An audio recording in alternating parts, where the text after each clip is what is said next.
Welcome to the newly enhanced dashboard module video tutorial. In EMS 1112, we will introduce a new dashboard swing-out menu that will allow users to browse through a library of pre-configured widgets from key areas of EMS. Using our 2 clicks to get a widget methodology, users can quickly add widgets to their dashboard to access pivotal business intelligence. Users can place their mouse over the Add button next to each pre-configured widget to view the tooltip that contains a detailed description of the widget, as well as the type of default chart. Each pre-configured widget comes with default settings. The tooltip description will detail these default settings.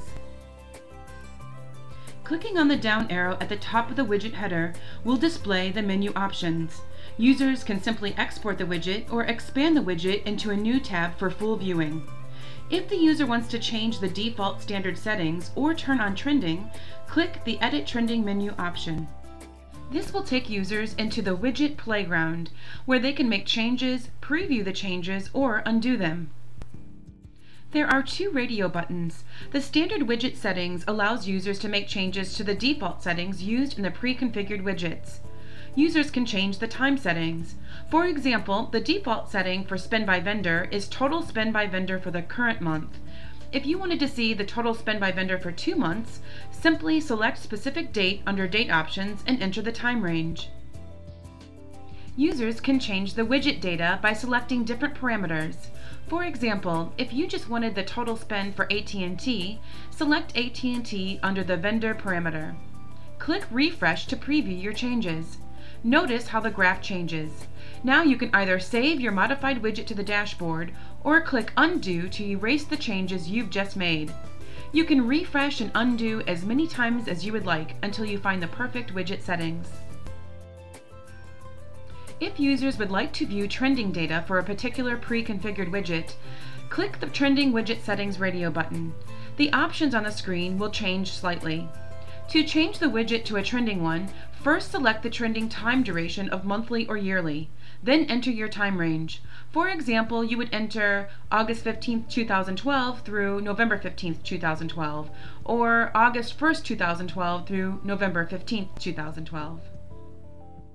Users have the option to control the number of trending lines as well. For example, if the widget was spend by vendor and you have 20 vendors in the system, by default you would see 5 lines. If you wanted to see all 20 vendors, then select 20 trending lines. If you want to see the top 10 vendors, select 10. Users also have the ability to configure data parameters within the trending settings. This applies the same logic as we described earlier in the video. For both types of widgets, standard and trending, users can control when the system regenerates the widgets or refreshes the data. This is done by setting the Regenerate Output settings.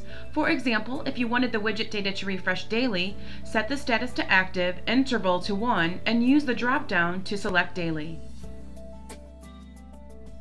Here are a few additional tips. Users can drag and drop the widgets to change the location of the widget within the dashboard. Users will still have the ability to add dashboards the old way by clicking on the Add Remove button at the top of the screen. You can add as many pre-configured widgets as you would like. For example, you can add a Spend by Vendor widget and name it Spend by AT&T. Modify that widget's parameter to show only AT&T spend like we showed earlier. You can then add another Spend by Vendor widget and call it Spend by Verizon, and change that vendor parameter to just show Verizon, and so on.